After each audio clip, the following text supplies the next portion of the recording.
ابھی ہمارے نوجوانوں نے 2 روز پہلے کیا کیا؟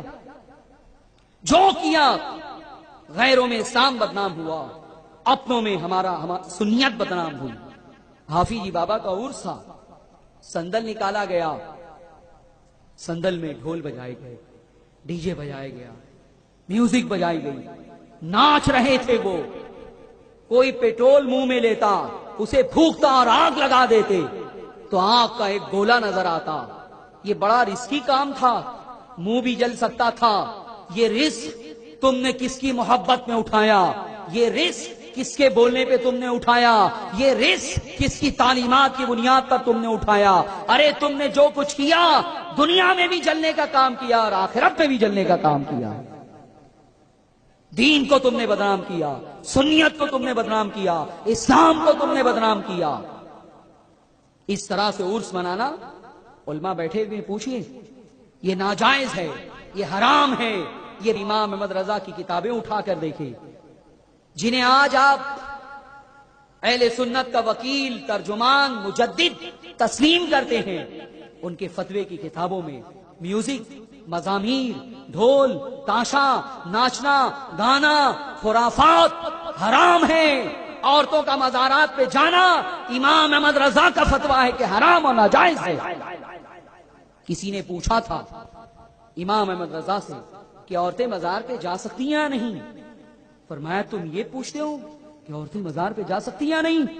یہ پوچھو کہ جب کوئی عورت کسی مزار پہ جانے کا ارادہ کرتی ہے تو اللہ کی کس قدر لعنت اس کے اوپر برستی ہے، اس کے اوپر برستی ہے۔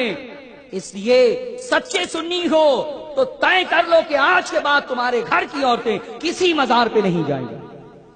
مزار پہ جانا، درگاہ پہ جانا، بزرگان دین کی قبروں پہ جانا، یہ مردوں کے لیے مصون ہے اور ہمیں وہاں سے فیض حاصل کرنے کی اجازت ہے، عورتوں کو جانے کی اجازت نہیں ہے۔ حافظ جی بابا کی درگاہ پہ یہ سب کچھ خرافات ہوئی، تم نے دیکھا، یہ چند سال پہلے نہیں ہوتا تھا۔ اس طرح سے اگر تم عرس کرتے ہو تو ثواب کی بجائے عذاب ملے گا۔ ایسا عرس کر کے نہ کرنا اس سے اچھا ہے۔ پورے شہر میں خرافات ہوئے، ہمارے گھر کے سامنے سے کم 5 سے 6 ایسے سندل گئے ہیں جو ڈی جے بجا رہے تھے، ڈھول بجا رہے تھے، رقص کر رہے تھے، ناچ رہے تھے۔ دیکھ کے ایسا لگ رہا تھا مسلمانوں کا نہیں، گنپتی کا جلوس ہے۔ یہ علماء کی بھی ذمہ داری ہے کہ وہ جمعہ کے دن ان خرافات کی تردید کریں، اس کا رد کریں۔ کیا اعلیٰ حضرت کی تعلیمات ہیں، بتائیں لوگوں کو کہ قرآن اور سنت کی بنیاد پر انہوں نے کیا فتویٰ دیا ہے، کیا فرمایا ہے۔ ان امور میں تم کیوں بے راہ روی کا شکار ہو گئے؟ تم سمجھتے ہو کہ ایسا عرس کر کے ثواب ملے گا، اللہ راضی ہوگا، صاحب مزار راضی ہوں گے؟ نہیں نہیں، تم نے اللہ کو بھی ناراض کیا ہے، صاحب مزار کو بھی ناراض کیا ہے، شریعت کی حدوں کو توڑا ہے تم نے۔ توبہ کرنی ہوگی تمہیں۔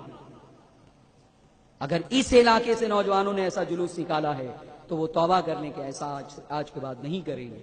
اور زیادہ تر جو نوجوان تھے وہ دین سے دور، بے نمازی، چرس گانجا پینے والے، بالکل لپاٹیا قسم کے، انہیں حافظ جی بابا کی محبت اتنی پیدا ہو گئی کہ ناچ رہے ہیں، وہ سنیت کو بدنام کر رہے ہیں۔ ہنس رہے ہو آپ؟ ارے خون کے آنسو، رونے کا وقت ہے یہ۔